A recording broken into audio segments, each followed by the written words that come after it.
ఈ గుడిసెలో బ్రతుకుతున్నటువంటి తాత నిజంగా ఈయనకి ఒక 80 సంవత్సరాలు ఉంటాయి. 80 సంవత్సరాలు కలిగినటువంటి ఈ తాత తన భార్యని చంటి పిల్లవలే చూసుకుంటున్నాడు. నిజంగా తన భార్యకి భోజనం తినిపించడం దగ్గర నుంచి, స్నానం చేపించడం దగ్గర నుంచి ప్రతి చిన్న విషయంలో కూడా తన భార్యని కంటికి రెప్పలా కాపాడుకుంటున్నాడు. ఈరోజు భార్య భర్తల మధ్యలో చిన్న డిస్కషన్ అయితే చాలు విడాకులు ఇద్దామని చెప్పి ఆలోచిస్తున్నటువంటి ఈ తరుణంలో తన కట్టుకున్నటువంటి భార్యని మరి అద్భుతమైనటువంటి రీతిలో చూసుకుంటున్నాడు. అనేక మంది మరి 4 కొడుకులు 3 కుమార్తెలను జన్మనిచ్చినటువంటి ఈ తల్లిదండ్రులు ఈ గుడిసెలో బ్రతుకుతూ ఎంత ఈ చివరి క్షణంలో కూడా వాళ్ళు ఎంత అన్యోన్యంగా ఉంటున్నారనేది నిజంగా చాలా హ్యాపీ అనిపించింది. నిజంగా ఆయన మాటల్లో ఒక్కసారి తన భార్యను ఏ విధంగా చూసుకుంటున్నాడో విందామా? దాంట్లో ఇంట్లో పడుకొని ఉన్నది ఎవరు? మీ వైఫా? మా వైఫ్ అండి. ఓకే, ఏంటి తన పరిస్థితి? నడుము పడిపోయిందండి. నడుము పూర్తిగా పడిపోయింది. పడిపోయింది. కాళ్ళు చేతులు పని చేయట్లేదు. ఇప్పుడు మీ భార్యను మీరే చూసుకుంటున్నారు? నేనే చూసుకుంటున్నాను.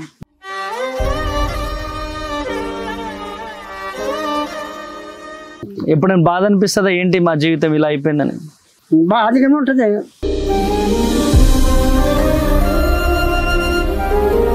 ఓకే, ఇక రైస్ తీసుకొచ్చాను, నిత్యావసర సరుకులు, పప్పు, ఉప్పు, నూనె అవన్నీ తీసుకొచ్చాను, సబ్బులు సరుపులు తీసుకొచ్చాను. మీ గురించి చెప్పారు, చెప్పినప్పుడు నేను వచ్చానన్నమాట. సో ఈ నిజంగా మీరు చాలా గ్రేట్.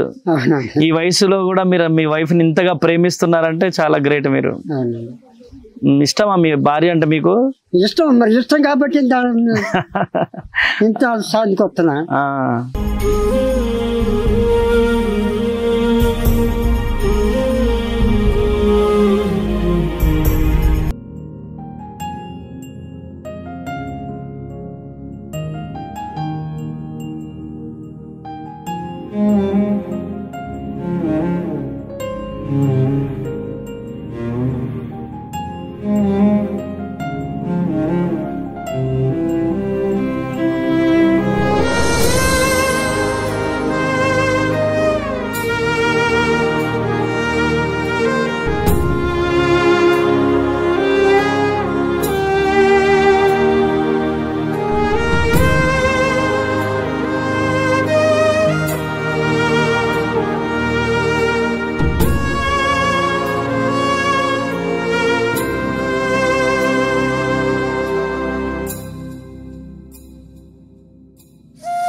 ఏం పేరు మీ పేరు?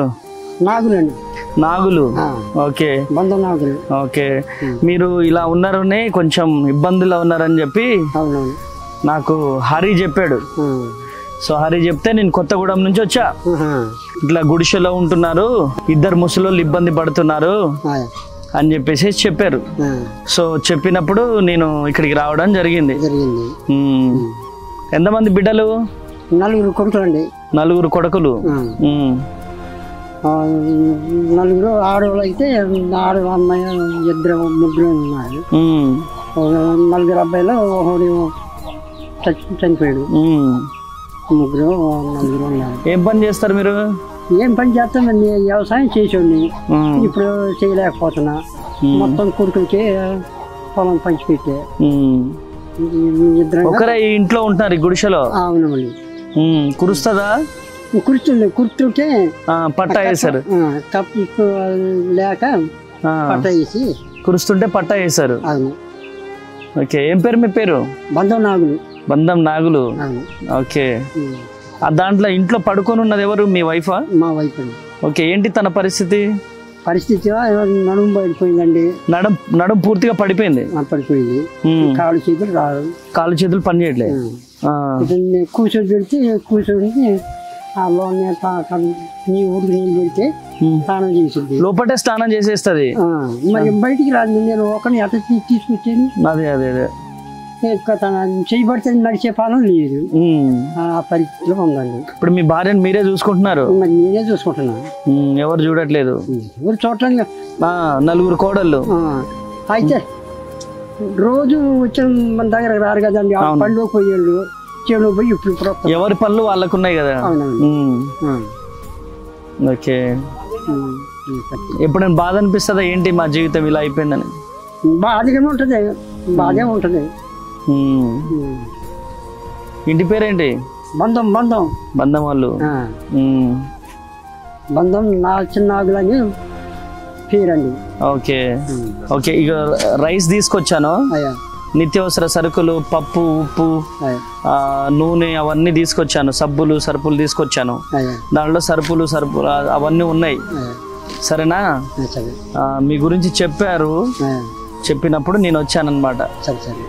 అశ్వరావుపేటలో ఉన్నాం మనం. అశ్వరావుపేట మండలం, కాజుపాక పంచాయతీ, గుంటిమడుగులో మనం ఉన్నాము. సో మారుమూల ప్రాంతం, చాలా అడవి ప్రాంతం ఇది.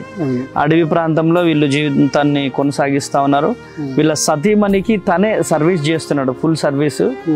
సో వాళ్ళ వైఫ్కి మరి లేచి నడవలేని పరిస్థితి, తనే సర్వీస్ చేస్తున్నాడు. సో నిజంగా మీరు చాలా గ్రేట్.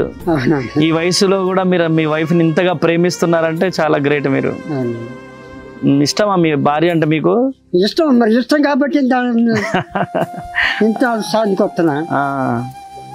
ఓకే. ఏ కోడల దగ్గర లేకుండా, ఏ కొడుకు దగ్గర లేకుండా భార్యని చచ్చినంత కాలం మనం ఇద్దరం ఉందాం అన్నట్టుగా ఉంటున్నాం. చచ్చినంత కాలం ఇద్దరు కలిసిమెలిసి ఉంటారు. అవును. మీరే స్నానం చేపిస్తారా? చేపిస్తాం. ఊరికి తోడి ఆకలి ఇస్తా, అదే స్నానం చేసి బట్టలు మీరే వేస్తారు? అదే వేసుకుంటుంది. చాలా చాలా గ్రేట్ అండి. కొన్ని డబ్బులు ఉన్నాయి, డబ్బులు మందులు గిందులు కొనుక్కోండి. సరేనా? నేను మళ్ళీ వస్తా. మళ్ళీ వచ్చినప్పుడు ఇంకొన్ని తీసుకొస్తా. సరేనా? సడన్ గా చెప్పారు నాకు, అందుకనే ఇవి తీసుకొచ్చినాను. కొన్ని డబ్బులు ఇస్తున్నాను, సరుకులు అవి కొనుక్కో. సరేనా? Thank you.